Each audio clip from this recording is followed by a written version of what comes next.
Hi, welcome to our very first edition of the Capgemini BLD Tech Talks. My name is Sjoukje Zaal and I will be your host for this evening.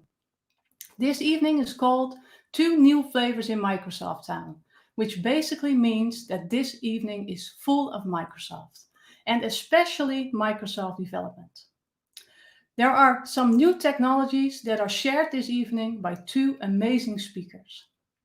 We have Wouter de Bruin, who is going to give us a .NET developer update, and we have Quincy Jacobs, who's going to talk about Blazor. We really love sharing our passion for tech inside and outside of Capgemini. Because of the current COVID situation, we are hosting this meetup virtually. But in the future, we are planning on doing a mix of meetups, some hosted virtually and some hosted at our Capgemini office. Let's hope that we can meet in person very soon at our office in Leidse Rijn. If you have any questions during these sessions, please ask them in the chat window and I will pass them on to our presenters at the end of each session. So, without further ado, I want to introduce our first speaker, Wouter de Bruin. Hi, Wouter. Thank you for being here. Maybe you can introduce yourself a little bit. Hey, yes, of course. So I am Wouter de Bruin. I am a .NET developer and mobile software architect at Capgemini. As you can see on this first slide, and I only have a few slides because I want to write code. I have been working at Capgemini for about 7 years now. I was a bit too lazy to make a real introduction slide, so I just copy pasted my LinkedIn today. There you can see that I have been working with .NET for a long time at several of our clients, like UFA, ACT, Nike, and at the moment I am a mobile software architect in a team that builds mobile apps for different clients. I also have some hobbies. I like Formula One, so I'm really happy that we are going to start this weekend again with that. I was there last year in Italy, and that is where I photographed this Ferrari. I like mechanical keyboards, so if you can hear me typing, then it is because I use blue switches. And I like to play chess, and also I'm an organizer of youth chess in the region and in our local chess club. So that's about me. And tonight I want to talk about .NET and specifically .NET 5. And .NET 5 is the moment that .NET is a unified platform. So a little bit of historic context is that we had the .NET framework, which developed all the way up to 4.7, and now they even released 4.8. And then for the last couple of years, we also had .NET Core, which moved from version 1.0, which was very limited in the scope that it had, so the things you could do with it, and the base class library was a bit limited. It moved all the way up to .NET Core 3.1, where we are currently, which is feature complete. .NET 5 marks the end of this split in two directions. It's one platform for everything that you want to do: desktop, web, cloud, mobile, gaming, IoT, and AI. .NET Standard is the underlying definition of what a .NET runtime should be able to do. And there is some tooling. The official tooling is Visual Studio and Visual Studio Code. But you can also use the command line interface, meaning that you can use any text editor that you like. So here is a little schedule of the different versions of .NET. As you can see, we are currently at .NET Core 3.1, which is long-term support. And from this year onwards, every November, we will get a new major version of .NET. And the even versions are going to be long-term support. So that's it for the slides. Close PowerPoint. Oh, close this one. And for a start, I need a timer, because if I don't have a timer, then I will definitely spend too much time. Luckily, since .NET Core 3, we are able to create Windows Forms applications again. And how else would I create a timer?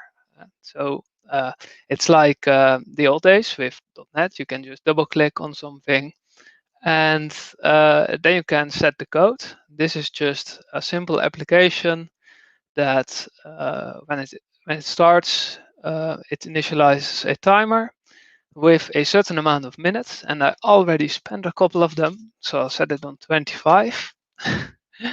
And then when I click on a button, the button start in this case, I want to run the timer, and every second subtract one of the timer and display it. So here timer.tick, it says new event handler, and then here we'll do a countdown. It's just a little warm up. We're going to start with an empty screen in a second. So there, as you can see, time, and we'll recheck it after each topic just to manage the time. So .NET 5, you can just use your command line to initialize everything. So I'm in an empty folder here. The first thing that I'll do, show you the version that I run. I have a preview version of .NET 5, and I am not using the official preview because I was missing some features that I wanted to show. It's only half done, so I use a daily build, daily master build. And I had to ask around a little bit on Reddit to get the information on how I could access the latest features, and stuff might be broken, but I tested it, so I think it will work. So I will make a new directory, demo for you, go into that directory, and we will work with a console application. So I create a console app by doing .NET new console. And then I want to use Visual Studio Code. So I type code and a dot to open the current folder. And there I am in Visual Studio Code. And if I open I have to zoom a little bit, of course. It's always one step more than you think when you present, I guess. But this should be okay. As you can see in the project file here, we are targeting .NET 5. So not .NET Core 3.1, but .NET 5, the new one. And I also want to show some C#9 stuff. So that means that I will have to use a long version preview / long version. And if I run this, .NET run, then you'll see it works. It's just hello world. And here we can also see that it is an hello world application. One of the new things in C#9 and .NET 5 is that we don't have to have 12 lines of code just for hello world. So if a new person is introduced to C#, then at present it's a bit overwhelming because you have all this bootstrap code, a namespace, a class, and main methods just to output hello world. We can delete most of that. So remove this and also that, and a little bit of formatting. Now you can see we have console.writeLine hello world, and using system you need this one because otherwise you can't get console. Okay, and if I would run this, so there, .NET run, then you can see it still outputs hello world. So take a look at the timer. Plenty of time left.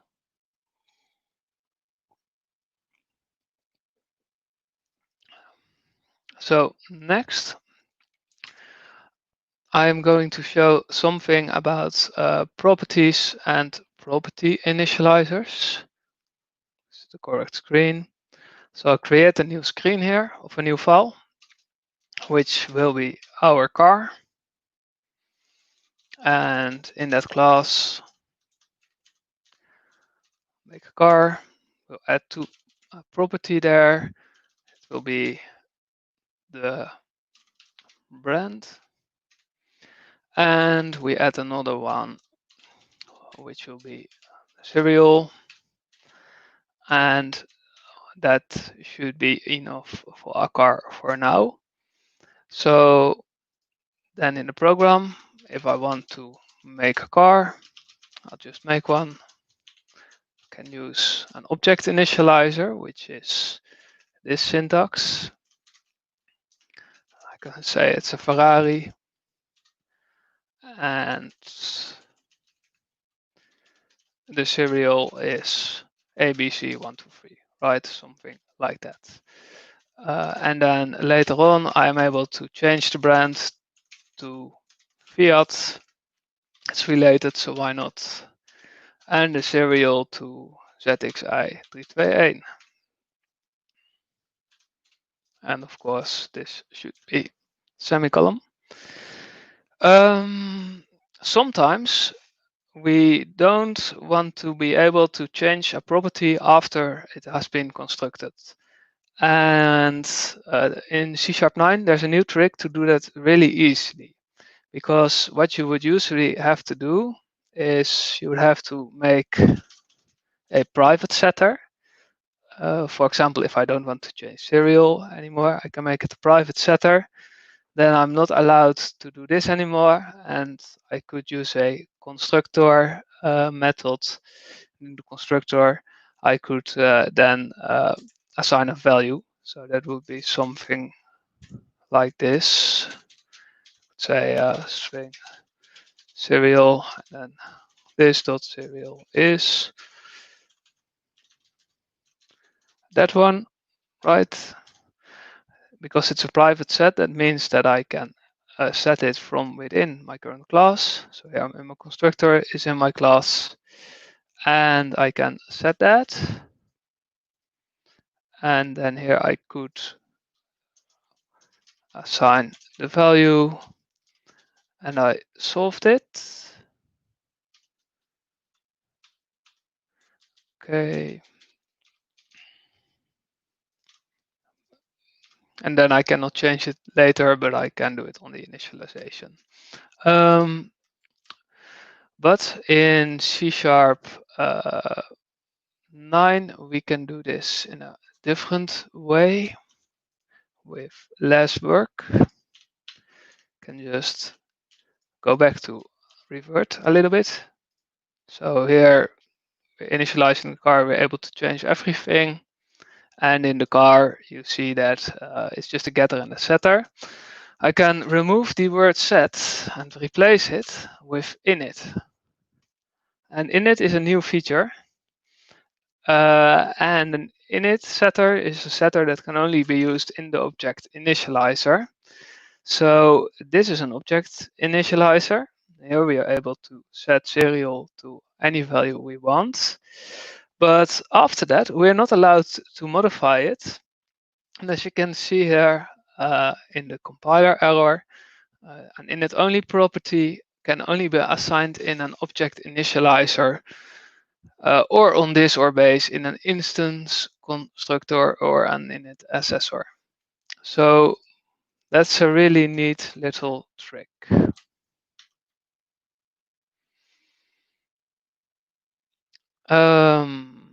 Then check the time again. Okay, still have 16 minutes. We're good.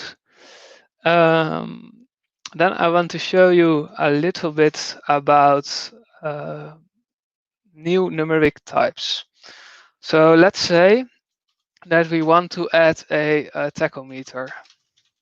to keep track of how far we've driven, right? The types that we have, we could use an int, which is actually an int 32. So we have int 32, and the int 32 has a theoretical maximum amount of values. And the way that you can see that is by, you could call int.maxValue.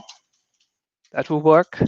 But easier is just it's 2 to the power of 32. And in the case of an int 32, that would be a signed int, meaning that half of the possible values are negative values, so in the minus below 0, and the other half are above 0. And we have uint 32, for example. Can't see that here, of course, but that's the same thing, but it's only positive values, so it's double.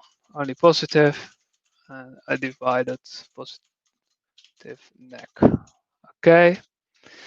We have something new in .NET 9. So here we have int 32. Can I do that here? Guess I can if I use system there.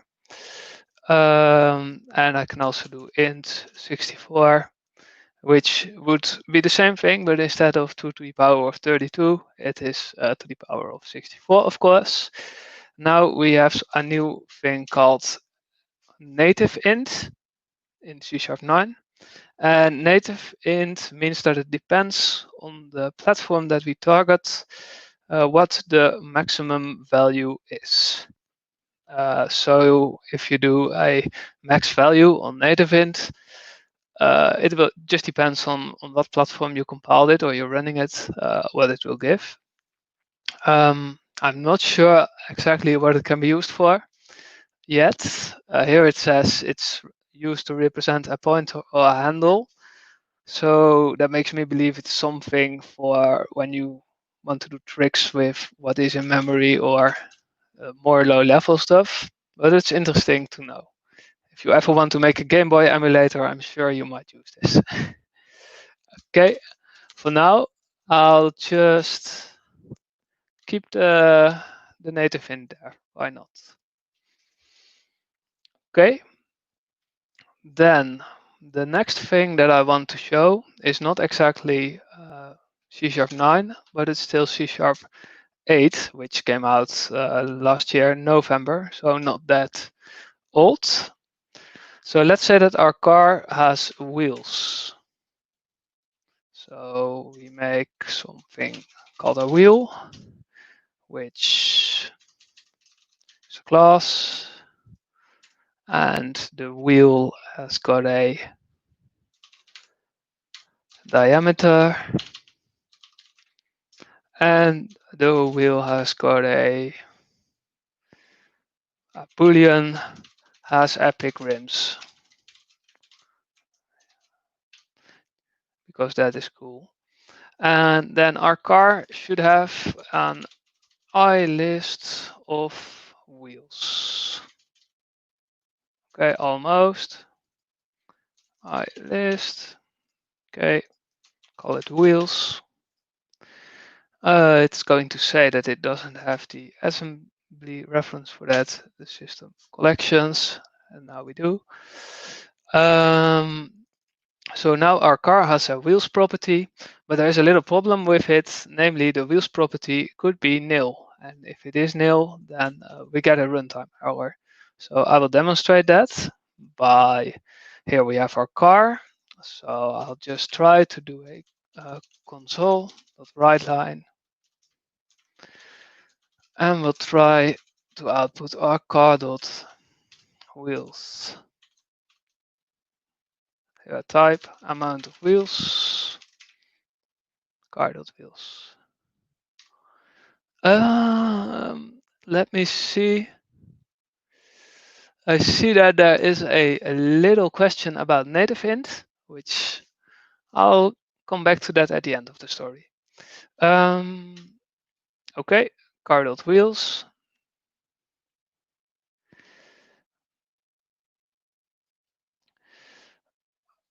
So when I run this, .NET run, then I am not getting the error that I hoped I would get. Check. That's too bad. Okay, let's try something else. .count bigger than 1. Then try. Let's try again. Ah, there I am. A system null reference exception, object reference not set to an instance of an object. So if you are working on a piece of software where this is outputted to the logs, or you're getting bugs related to null reference exceptions, which in my experience happens a lot, then it can be easy to catch the null reference exceptions before actually pushing to production. And there's an easy business case for that. You reduce the number of incidents that you have to fix after it is in production. And you just have a couple of Fridays to refactor everything to make it null reference proof. The way you do that is by going to your project file and you set nullable to enable. And if you do that, then you will get little warning lines from IntelliSense and also warnings when you would build your project on everything that could go wrong. So let's just do a .NET build here. Here you see that I get a couple of warnings about stuff that could go wrong. So also in my editor, it gives me the same warnings. The property is uninitialized, so it could be nil, and then it says maybe you should be explicit about it, that it can be nil. So for the wheels, let's be explicit. Give a little question mark there to make it nullable. So now the compiler knows that it's a nullable property, can be null. And then in my program, I am checking wheels, and you see now that because wheels can be nullable, it gives a warning that it's a dereference of a possibly null reference. And then I know that this is a risk for a bug. So I could either go around it by using this one, which will change the if check, that if it's nil, it will skip over, or do another fix. So that is, I guess, a nice little trick. Check the time again. 7 minutes. Oh no, 7 minutes. That will have to do then. So let's just, we have our tachometer now in our car. Let's just set our car's distance to a certain value. So 100,000. Okay. And then what we are going to do is some pattern matching. Pattern matching has evolved in the last couple of iterations of C#, and I just want to show it on a basic level to give you an idea. So I'll create a new variable, opinion of car age, which will be based on how much it has driven, or just opinion of car. And I'll just say switch, almost. Okay.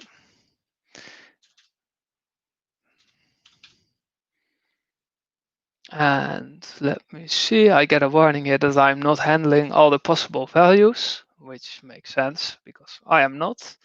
So I'll first make a wildcard that I say it should be fine. I don't know. Now I cover all the cases, and then I'll continue if it's smaller than 150,000, then still brand new. Although I've driven a car with a low kilometerage and it was crap, but you don't know. So if it's bigger than 50,000 and smaller than 100,000, can I do that? Can't do that. I'm not sure. So if it's smaller than, so if it's not hitting the first one, then I can go on to the second one, say a bit rusty, smaller than 150,000 average, and bigger than 150,000. And it's an old timer, right? You should not buy it. It will evaluate line by line, and I guess that whenever it hits a line, it stops evaluating. So this is a way to tackle the cases where it's between 50 and 70 or 70 and 150. And this is the wildcards. Now, this is a construction that I haven't seen a lot in real code yet. Certainly haven't used it myself, but it can replace a lot of codes that's more like this, cardinal tachometer, kleine with short if else is right, else. This is something you might have done before, and it's not really a nice way to do it. This is much more clean. In this case, I'll write a line with our car. So opinion of car. The car is opinion of car, console.line. Okay. I had 100,000 there. Have a look at what it does. .NET Run. Still get a couple of warnings because I'm still vulnerable on the other properties, brand and serial. And here it says the car is average. Just a bit of water. Okay. And if I change this value to be 200,000, then that will change to an old timer. The car is old timer. There we go. So that is that. Let me see. I only have 3 minutes left. So I will show one thing in those 3 minutes. And it will be. Oh, wait, I have 3 minutes. I can also just go into the questions. I think that's a better idea. So Wibelution asks, what about exactly 150,000? Let's give that a shot. So first, let's think about that. Exactly 150,000. It's not smaller than 150,000, and it's also not bigger than 150,000. So I guess that we're going to run into the catch-all that it says it should be fine. I don't know because I did not define exactly 150,000, but we'll see. Open the terminal. It says it should be fine. I don't know. So that's exactly 150,000, and of course should probably have gone for like that, right? Kaushik asks if I can add some snippets on delegation. I cannot do that at this moment, I think, time-wise, and also because I'll have to prepare that a little bit. But we can chat about that if you want later. Then a question from Vincent. Does native int not make your application behave unpredictable as it depends on the platform? Yes, that would be true in many occasions, I think. But perhaps there would be a scenario where you want to use it as a memory pointer or pointer to some place in your native resources where you would actually need that. Also, if I check I think it's for these kind of use cases, because if I check the pop-up, it talks about a pointer or a handle. So that makes me think of a memory pointer. Then it would actually be useful if you use it as an int for a value that you get from a database where it has a different format. Then that would not be a good idea, I guess. Check the time. I am in the last 20 seconds, so I cannot do any other fun things. But thank you for your time. And I would like to hand over the word to Sjoukje again.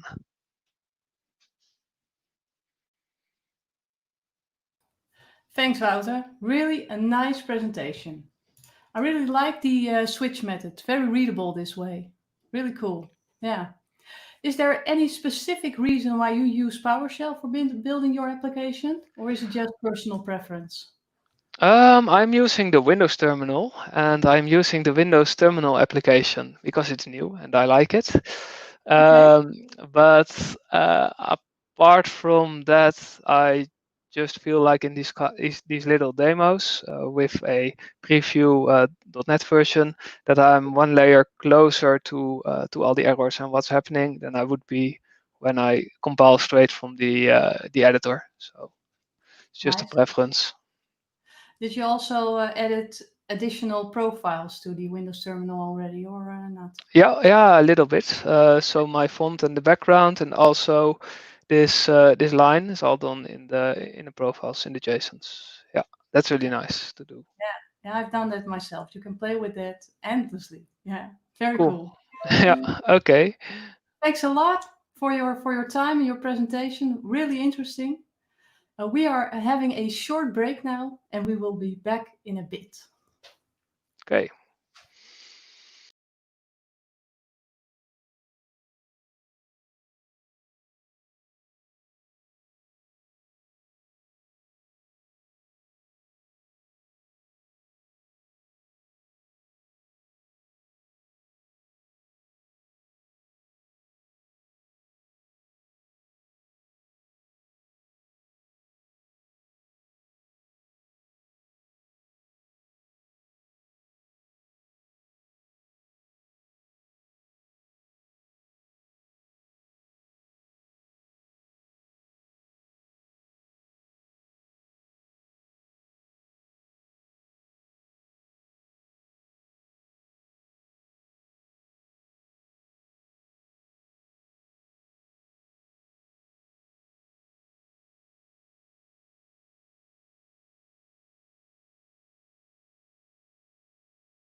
back to our second part of our Capgemini Build Tech Talks. Our next and also our last speaker of this evening is Quincy Jacobs. Really great that you are here, Quincy. You are going to talk about Blazor.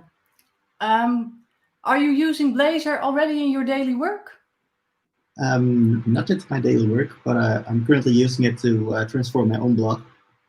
I wrote my own blog in HTML, CSS, and JavaScript. And now I'm trying to see if I want to use Blazor to transform everything. And once I've transformed the first page, I was already in love. So I'm using my free time, all my free time right now to fully translate my blog from JavaScript into Blazor. Cool. Yeah, I saw your blog. This really looks impressive. Yeah. And do you also write about other topics on your blog as well, or just mainly Blazor? I didn't write about Blazor yet, but I will surely. Okay. Currently, I'm writing about WebGL, which you can also use using Blazor, which I'll also show a bit later. And also game-related topics, so game programming. Okay, nice. And what do you do in your daily work? In my daily work, I'm an Xamarin developer at the High-Tech Center from Capgemini. And there I mainly work on Xamarin apps from a day-to-day. But sometimes we also do other assignments, so it's just what comes into our path. Okay, nice. Cool. Then I will hand it over to you. Good luck with your session. Yes, thank you.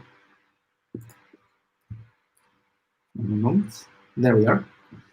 So my topic will be Blazor C# instead of JavaScript. Is it a dream or reality? So I try to find out if I could do anything or everything without using JavaScript. I'll come to that answer just a bit later. Let's first go into what Blazor is and what it means. So Blazor is interactive web UI using C#. So normally you would have to use JavaScript for like moving components around and changing them around.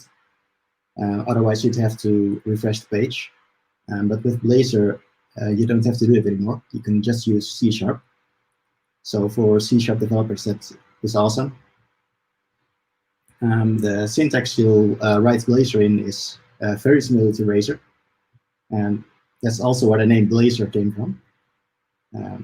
So it's not just the syntax that's just like it, but also the way you write it. But I'll show you that just a bit later. You'll be using reusable components when writing Blazor. For instance, I've created some small components I reused on several occasions, and I'll show that as well. What I also really like about Blazor is that when you get an update, for instance, someone who uses your website presses a button, and the button should open something on the page, and something should slide open, or I don't know, something happens, something interactive. And then Blazor will look at the current DOM elements and see what's the most, what the quickest way is to interact with the DOM and send an update back to the browser and update just the part that should be different. So instead of re-rendering all DOM elements or checking all DOM elements, it will only check what has been changed. And lastly, it's fully open source. So if you go to the ASP.NET Core Git repository, you can just open it and find the Blazor code and see what's happening inside. So I think that's also really cool. So let's go on with actually using Blazor. Currently, Microsoft has two ways to use Blazor. You can run Blazor server-side or client-side. So server-side means it's not actually interactive on a page of the user. What's actually happening is the page of the user, so the client side, creates a Signal R connection to the server, and it uses that to communicate updates and events that happen, like button clicks. What happens then is that the server-side application looks what the best solution is, or how to change the DOM with minimal edits, and sends that back to the client so the client can update. Server-side has been, it's been a while since that actually came out, I think 2019. And the client side has been production-proof for about a month or two now. So that's actually pretty new and exciting. That means everything you do, everything that happens is downloaded to the client side, to the browser, and it's actually run inside the client's browser using the UI thread. So let's go through the pros and cons of both of these templates you can use. And server side, the pros are that that it's fully compatible with all .NET libraries and tooling you're used to. So you can use anything you could previously use on servers. It also has a very small size on the client side. So for people with not enough processing power on the computers, it's perfect to use server side. It also leverages the heavy lifting to the server, so all the updates, everything that happens after an event or everything that has to be calculated can be done on the server. The cons is that you do have some latency, because when the client clicks a button, Signaler has to send that event to the server, and after that the server has to send the changes back to the client, and the client has to update. If the server is in Amsterdam and I'm very close to Amsterdam, then you won't really notice anything, so it's lightning fast. But if the server would be in America and I would be in India, then it might take a fraction of a second more. So if you do something interactive, that might really disturb the user. And there's also no offline support, so if your connection fails in the meantime, you can't have any interaction until the Signaler connection gets connected to the internet again. And then let's go to the client side. The client side pro is it uses WebAssembly. So that means you can pre-compile code, and that it also runs faster. So how it works now is when the Blazor gets downloaded to the client browser, it will already be pre-compiled into an intermediate language, and from there you can it gets executed on the UI thread. So that's actually potentially a lot faster than JavaScript, because JavaScript is just executed like the code, and that's right there. And in the future, we'll also have fully ahead of time compiled Blazor, so that will be blazing fast. And another pro is that it also works offline. And so if the user loses connection in the meantime, the user will already have downloaded every WebAssembly file there is, or intermediate language file there is. So they'll be able to continue the interactiveness until you actually need the server for, updating the database. So there are some cons, especially because client-side Blazor is pretty new. That means the runtime and the tooling support are not fully mature yet. So there might be some tooling you can't use yet, or won't be implemented yet. And that's actually because you have to download the full .NET runtime into the browser every time a user is going to use Blazor. And that also means that if you go to Blazor websites, that you will have a larger download size, so your startup time will be just a bit slower. And that all the code that's sent to the browser client will be reachable by the user. So any tech-savvy user will be able to see what's going on. And also the debug capabilities are not so good. So I see we have a question if it's possible to mix server and client side in one application. And that's very much possible. What you can do is create a client-side application and start your own Signaler communication to your own backend. So you can do certain things on WebAssembly and certain things with certain things with the backend and certain things with the front end. So you can actually mix them. And what's also very useful to know is that you can start an application in server side, and once you write it,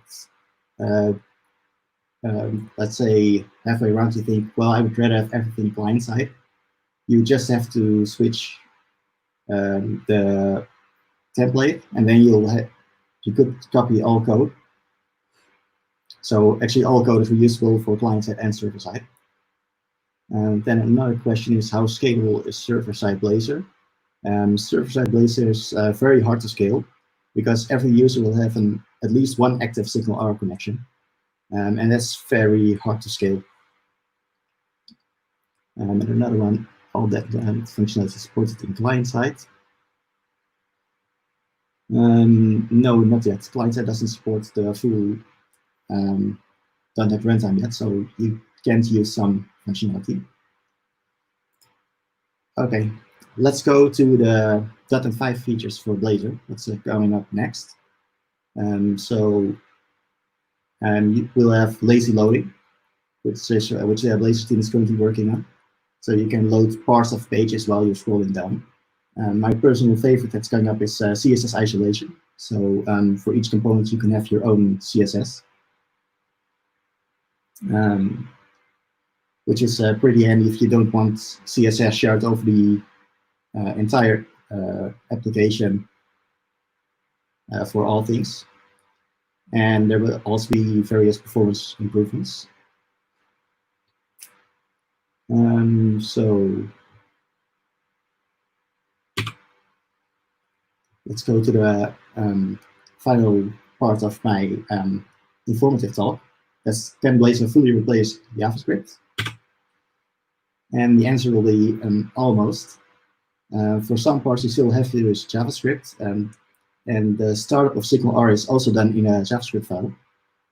And a couple of applications, for instance, the canvas of HTML, you will have to use JavaScript to have some connection to that and to actually reach the features.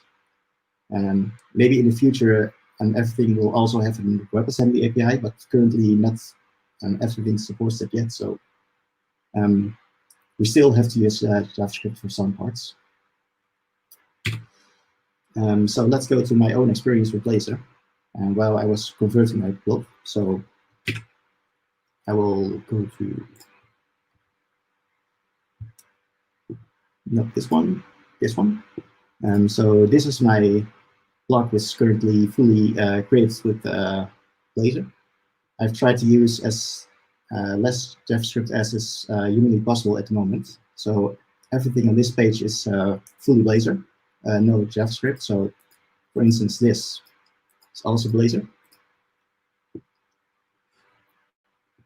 Let's see. Let's first go to projects. I really like game development, so I've tried to create a few small things on my blog to actually show that. So I've made a Minesweeper copy, which is almost fully Blazor. There's just one JavaScript function, which is to get the position right here on the top left, because in Blazor you can actually interact with the DOM immediately. So that's very unfortunate. But with .NET 5, you won't have to worry about that again, because you can actually get the mouse click back from when you click. So when .NET 5 actually releases, this will also be fully Blazor. And this is just some canvas fun. And I'm not really that good at it, so I usually play it at this setting, which is a lot of fun. And this also uses the canvas element. So this is a vector drawing system, which also uses just a few JavaScript functions. But that only has to do with, for instance, seeing if I have to scale the application up or down.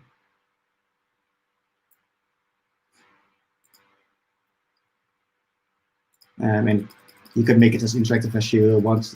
It's just the canvas HTML element. I've also started making some progress towards WebGL using Blazor. So for instance, this result here is WebGL using Blazor. And I can actually show a bit of that. One moment. Let's go to the code then. Right here. So this, as you might notice, is C#. This is the HTML actually of the canvas you see on, you just saw over here. And from here on, it's full-on WebGL code. So getting the reference, making vertices, and a lot of other code to make it happen. But the really cool part is, of course, that I did not have to use any JavaScript myself. And once the canvas also fully has WebAssembly capabilities, we will not have to use JavaScript from any library. So that will be very cool. So let's go from my own hobby to actually using Blazor. For my blog, I can show you some. Oh, let's see.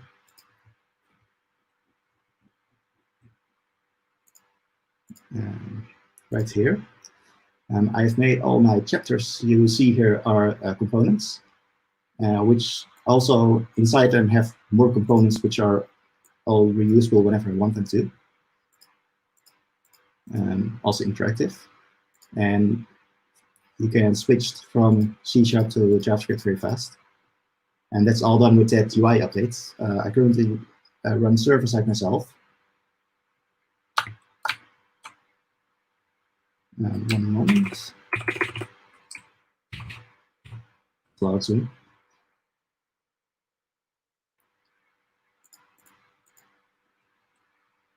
So let's go into the components, because that's one of the most exciting features.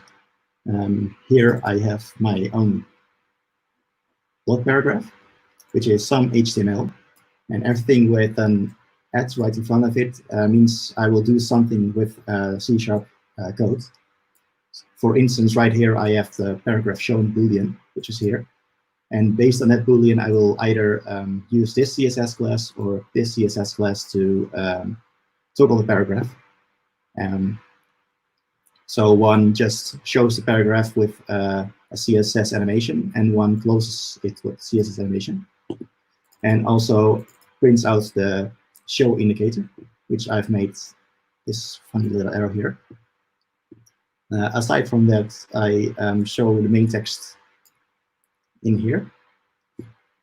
And for the main text, I've made a bit of a markup string in which I can inject another render fragment, which is a very hard way to say that I'm inserting another component inside this component. So actually, this component can string together another component and use it inside itself. And that's actually how I make my code work this way, because every piece of code here is also a component I'm using. So you can use components within components in this way. But if the component is always the same components, you can also use it in this way. Here I was too lazy to actually put a list around every paragraph link. And I wanted the paragraph link to be to also be useful without the list elements. And that's actually this part. 1 second. Let's go back to this one. Because for this paragraph link, I didn't want to have the list. But for this one, I did want to have a numbered list. So that's the way how you put components inside other components.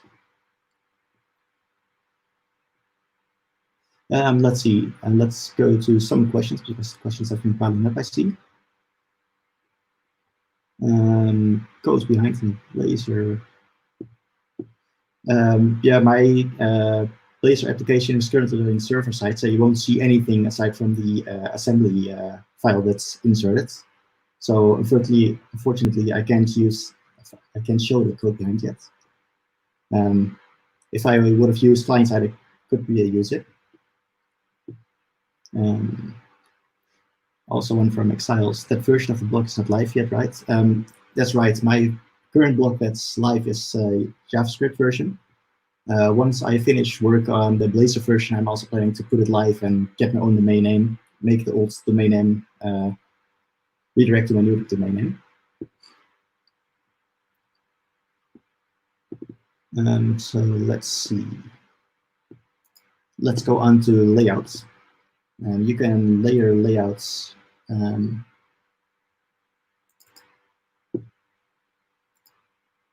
Like this, you'll have your main host CSHTML, which is the part where you'll have the head and where the app is loaded inside. So here you load this where the app will come. And what I've made is I've made some layouts which will come inside this part. So for instance, here I have my main layout, which I use on just about every page. It has my side menu, an overlay for when the side menu is opened, a header and a carousel, which I currently only use on one page. And whenever I create a new page, it always inherits from this main layout. So let's, for instance, take my block eraser. This would be this page. And this one also has my header and my menu and my side menu. That's because it inherits from sidebar layout, which I have to go to manually, which inherits from main layout. So this part is rendered in the part where main layout says this is the body. And my block, if I can find it right there, this layer is put into this body. And this way you can layer layouts. So that's actually a lot of fun if you really start using it. And that also makes your website just a little bit more recognizable. And let's see, and I have another question. What are some good resources to learn Blazor? I'm currently using the Microsoft's own documentation. There's a lot about Blazor and how to use it. And whenever I want to use a function, most of the times it also exists in Razor already. And the other times I just randomly try out if something works, and most of the time it actually does work.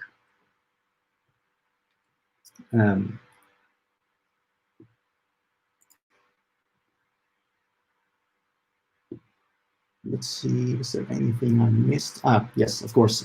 If you actually do want to use JavaScript, you'll have to use JavaScript interrupt. So in here, if I can open it, I'll have a file with the canvas. And this JavaScript file is loaded inside the page because I've put it inside my host here. And this has a few functions I can execute. And it asks, for instance, where the canvas left top is or what the width is of the client. Because I needed to do some calculation about where someone clicked. And then to use it, I've made an interrupt service which I can inject with dependency injection. And what that basically does is just invoke a JavaScript runtime with the function, which you can find, if I can go there, here. So canvas functions that get canvas left position, for instance. And it works both ways. So you can, let's see, I think I did it once somewhere. It might be that I can't find it right now. But it might be this one. But so you can also call C# from JavaScript itself. So it's just a one-way street, it's a two-way street.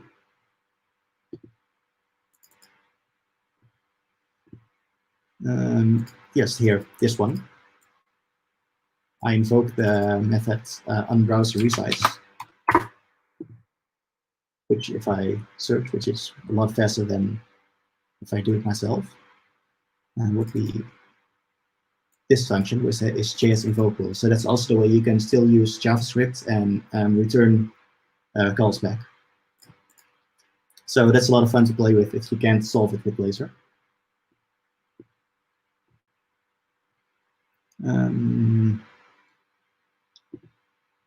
That's about the main parts about Blazor, which I'm really excited about. If anyone has any other questions which they have not asked yet, you can always reach me. Just search from Quincy Jacobs. There's not a lot of people with that name. And I think I'll leave it at that for this presentation. Great, Quincy. Very neat technology. Great session. Thank you. Yes, thank you. Do you think that Blazor is already ready for production applications? There are some parts where you still have to use JavaScript, so that's, because you can also use the JavaScript interop, you can basically do everything you already could be doing with JavaScript. But you can also already do some parts in C#. So for instance, which I think is very useful is if you have some kind of logic where you have some input and you want to see if that input is valid, you can actually use the same code for the backend and the front end. So for those parts, I'm really excited to use Blazor. And for the other parts that you can't do with Blazor yet, you can still use JavaScript. So I think it's production ready. Okay, so for all the developers that are watching this stream, introduce Blazor tomorrow at your client's project. Yes? Yes, go use it. Thank you very much. So this concludes our very first Capgemini's Build Tech Talks. This evening's and future sessions will be posted and shared on this YouTube channel. So if you're interested in more of this, please subscribe to this channel by clicking the red subscribe button and also sign up for our Capgemini meetup channel. The meetup URL is shared in the description below.